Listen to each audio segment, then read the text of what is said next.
지난 6주간 우리 오순절 성령 전도로 수고해 오신 우리 모든 성도님들 격려와 또 칭찬의 말씀을 드립니다. 너무 잘하셨고 또 수고를 많이 하셨습니다.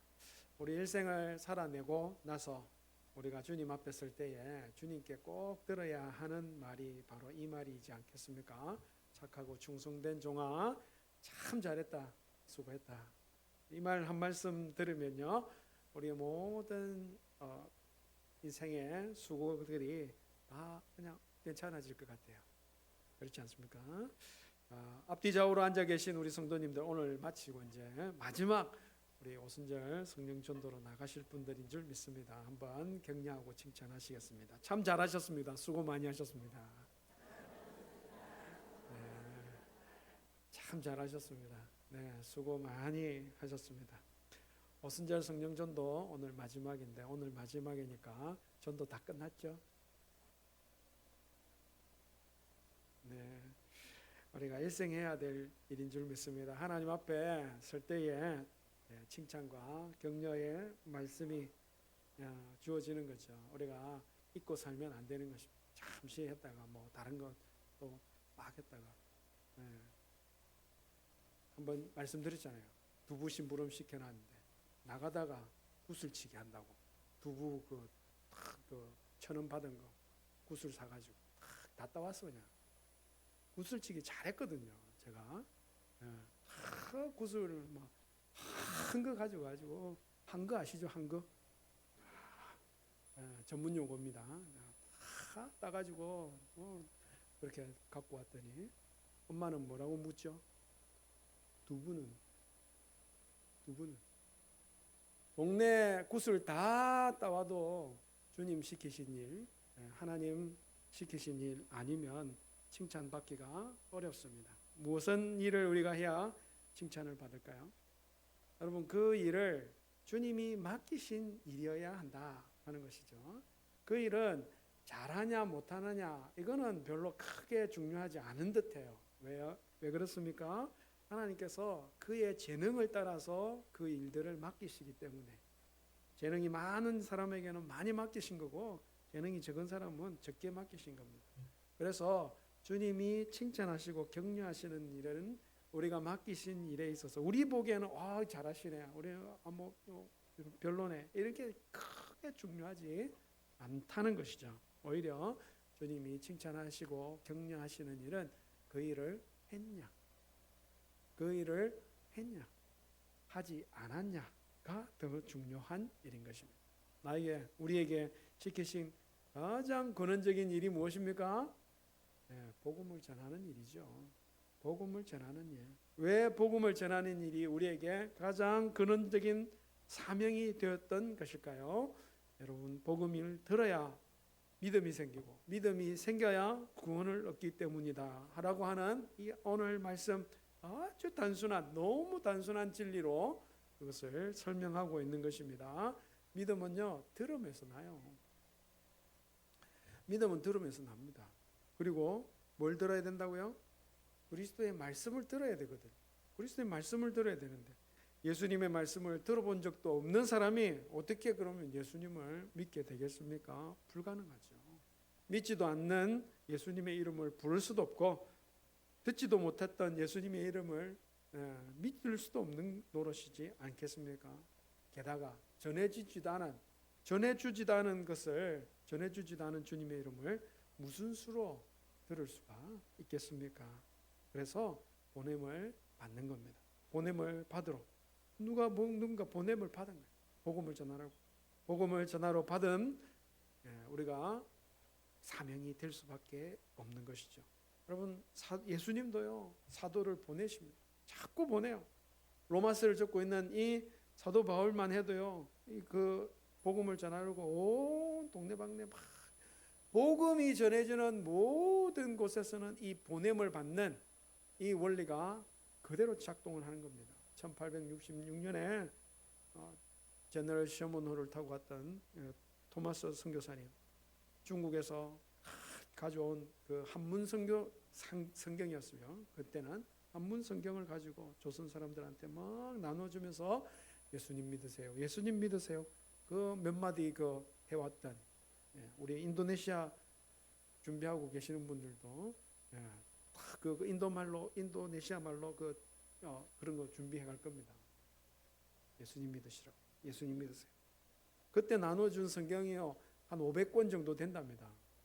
그래도 500권 막 나눠줬는데, 그러다가 그렇게 나눠주고 있는 것을 조선 관군들이 듣고 와가지고는 공격을 해가지고 배는 침몰되고, 선원과 모든 그 선원들과 토마스 선교사는 대동강 그 한사정 여울목이라는 곳에서 붙잡혀가지고 목이 베어서 그 자리에서 순교한, 생애 마지막 순간에도 자기에게 칼을 겨눈 그 군사에게, 병사에게 당신 하나님 사랑하십니다. 하나님 당신을 사랑하십니다.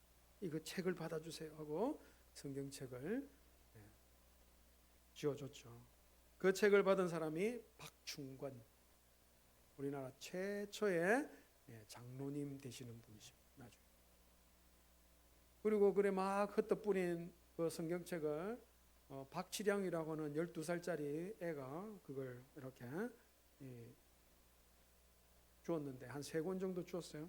그리고는 자기 집에 와가지고 박영식이라고 하는 그 자기 윗집이 저기 상사죠, 상사. 그러니까 그분 주인한테 줬는데, 이 박영식이라는 분이 주원 종이를 보니까 종이 질이 너무 좋네.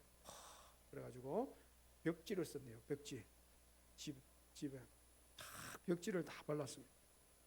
그 벽지를 바른 그 집이 널다리 꼴 교회가 되죠. 훗날 장대현 교회, 그 평양대 부흥의 진원지가 되는 장대현 교회가, 모태가 되는 교회가 그 성경을 찢어서 벽지로 발랐던 그 집입니다. 여러분, 복음이 전해지는 곳에서는요 언제나 누군가가 그렇게 보내심을 받은 사람이 반드시 있고, 와서 말씀을 들려줘야 듣고 믿음이 생기는 이 원리가 작동하게 되는 줄 믿습니다. 우리 나가가지고 조그만한 이 전도지 쪼가리 좀 이렇게 준다고, 휴지 이거 한 개 뭐 이렇게 물티슈 하나 준다고, 여러분 사람들이 오겠나? 사람들이 오겠습니까? 오잖아요. 왔어요. 여러분 왔습니다. 오순절 우리 성령전도로 나가서 집집마다 돌아오면서 이렇게 꽂아놓았던 그 교회 전도지를 보고 우리 교회로 찾아오신 분이 있습니다. 있습니다. 한 영혼이 천하보다 귀하다고 했는데, 여러분 우리 여기 써서 얼마 썼을까요? 수천만 원, 수억 원 썼겠습니까? 아니요. 전도지 만들고 그 물티슈 주문하고, 그 정도 써가지고 한 영혼이 주께로 돌아왔다면 충분한 거 아니에요? 넉넉한 거죠.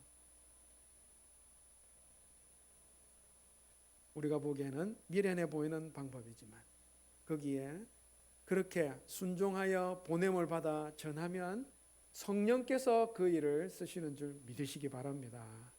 그래서 고린도전서 1장 12절에 보니까 하나님의 지혜에 있어서는 세상이 자기 지혜로 하나님을 알지 못하는구로. 하나님께서 뭐로요? 전도에 미련한 것으로, 미련해 보이는 거죠. 전도에 미련한 것으로 믿는 자들을 구원하시기를 하나님 기뻐하신다. 그러므로 전도를 위한 방법에는 특별히 막 엄청나게 탁월하게 좋다, 엄청나게 효과적이다, 여러분 그런 거 딱히 없습니다. 이게 정답이라 하는 전도 방식, 전도 방법 그런 게 없어요. 제일 막 하면 다 되는 효과적인 그런 방법 없습니다. 전도의 가장 효과적인 방법은요, 하면 됩니다. 뭐든지 어떤 방식이든지 내가 할 수 있는 대로 여러분 하면 되는 거예요. 그게 제일 효과적인 방법이에요. 전도는 나가면 있어요. 전도는 그래서 나가는 것 자체가 가장 효과적인 전도 방식인 줄 믿으시기 바랍니다. 6주간 잘 해오셨어요. 오늘 마지막 7주 오순절 성령전도 마지막 오늘 나가시게 되는데, 여러분 그래서 전도 나가시는 그것이 가장 좋은 전도 방식임을 믿으시고 믿음으로 담대히 나가시기를 주의 이름으로 축복합니다. 전도는요, 가면서 하는 거예요. 그래서 가야 돼. 있으면서 기도하고, 가면서는 여러분 가야 되고, 그냥 오지는 않습니다. 오는 게 문제가 아니라 가는 게 문제죠.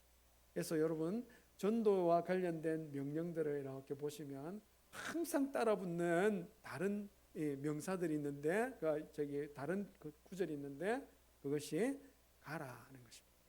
간다는 거죠. 가야 돼요. 예수님도 두루 다니시면서 복음을 전파하셨고, 마지막에 명령하신 것도 너희는 가서 모든 민족으로 제자를 삼으라. 가야 되는 거예요. 가야 돼. 사도들도 두루 다니면서 복음을 전파했고, 사도 바울이 이 로마서를 쓰고 있을 때도요, 나는 예루살렘 두루 다니고, 예루살렘부터 시작해가지고 일루리온까지 다 다녔고, 이제 너희를 지나서 서바나로 가려고 미리 지금 편지를 붙인다. 이런 내용이거든요. 토마스 선교사님 같은 분들, 여러분 그때 이 우리나라에 오셨던 선교사님들 연세가 얼마 정도 되는지 아십니까? 전부 20대 초반, 중반입니다. 그런 분들이 와서 여러분 복음을 전했습니다. 이영만리 이 땅을 찾아와 가지고 복음 한마디 전하고 아무 소리 못한 것 같은데 예수 믿으시라고 성경책 나눠주는 그것으로, 여러분 그것이 씨앗이 되어서 지금 저와 여러분이 그 복음 듣고 이 생명의 구원을 전하는 사람이 또 되어 있는 것 아니겠습니까? 그래서 오늘 말씀 15절에도 보시면 보내심을 받았기 때문에 전파할 수 있는 것이 아니냐. 심지어 기록된 말씀처럼 아름답도다 좋은 소식을 전하는 자들의 발이함과 같다라고 말씀해 주고 있는 것입니다. 우리에게 전도를 시키시는 분이요, 보내신다니까요. 그래야 가는 것, 그래서 가는 겁니다. 전도를 하려면 이렇게 가는 동작이 꼭 필요한 것 같아요.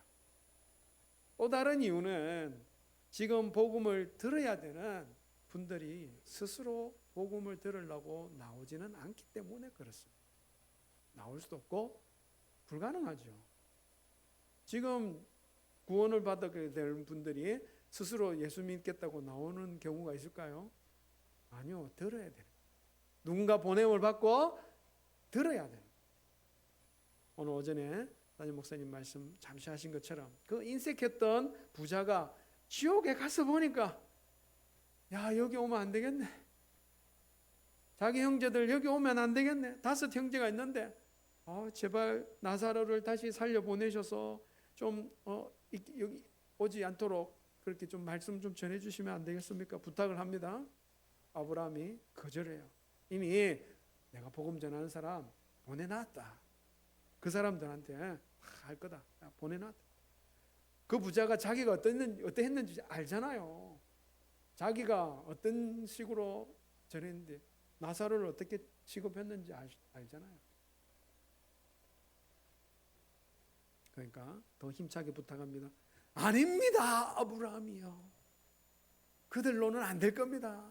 그들로는 안 될 겁니다. 죽은 자가 다시 살아나서 천국과 지옥이 있다고 좀 말 좀 해줘야 충격받고 예수님 믿을 수 있을 겁니다. 그때도 아주 단호하게 말씀합니다.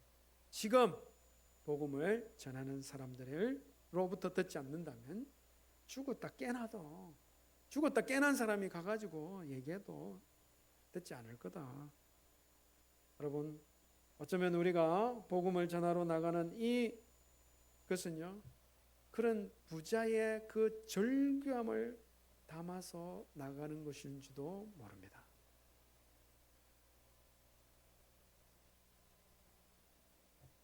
게다가 여러분, 전도를 반드시 지금 나가야 하는 이유는 어쩌면 긴급성 때문일 수 있어요. 긴급. 우리가 생각했던 것보다 훨씬 시간이 적게 남아 있을지도 모른다는 거죠. 지금 당장 복음을 전하러 가야 하는 이유가 그것입니다. 김남준 목사님이 적으신 가족 전도라는 작은 책자가 있는데 그 책 서론에 보면 구원받지 못한 가족들 어떻게 섬길 것인가라는 이런 주제로 한 여성도님하고 나누는 대화를 나누었다 합니다. 이 여성도님이 대화하는 중에 지금까지 안타까워하는 안타까워하는 정말 아쉬워하고 안타까워하는 그런 고백을 하시더래요. 어느 날 밤에 꿈을 꿨는데 하늘로부터 두루마리가 이렇게 편지 한 통, 두루마리로 된 편지 한 통이 쭉 내려왔는데 하늘로부터 미끄러져 내려온 두루마리가 자기 앞에서 쫙 펼쳐지더랍니다. 거기에는 아주 간단하게 내 아버지에게 속히 편지를 쓰라. 그런 간곡한 사연이 짤막하게 적혀 있대요. 더 놀라운 건 며칠간 사이에 연거푸 3번 똑같은 꿈을 꾸었다는 거죠. 그건 자기에게 아버지께 복음을 전하라는 메시지인 줄 알았대요. 그런데 차일피일 미루다가 순종하지 못한 거죠. 순종하지 못했대요. 2달 후에 아버지께서 돌아가셨다는 소식을 접한 거죠. 지금도 그때 일만 생각하면 하늘나라 가서 주님께 뭐라고 말씀드릴까 마음이 아프다는 거. 그때 제가 편지라도 써서 복음을 전했다면 이렇게 많은 세월이 흐르는 지금까지도 후회하고 있지는 않을 것입니다. 그랬더니 얼마나 급했으면 꿈을 3번이나 겹쳐 꾸게 하셨겠어요? 여러분 우리는 얼마나 긴급했으면 지금 7번째 여러분 복음을 전하러 매주 나가게 하겠습니까? 어쩌면 우리의 삶의 가장 우선순위가 이것이어야 되는 줄 믿습니다. 있을 때 전하십시다. 있을 때. 네. 그래서 가면 있는 거고 안 가니까 없는 거죠. 오늘도 복음을 들고 나가는 우리 걸음을 하나님 보시고 아름답다 해주실 줄 믿습니다. 이끄시는 대로 주님 우리를 이끌어서 복음 전해야 되는 사람 꼭 만날 수 있도록 그래서 귀한 생명의 추수의 결실하고 기쁨을 경험할 수 있는 우리 모든 성도님들 되시기를 주의 이름으로 축복합니다. 우리 한번 기도할까요? 복음을 들고 나가겠습니다. 우리의 발걸음을 인도하여 주시고 오늘 꼭 구원받기로 작정된 사람 만날 수 있도록 도와주십시오.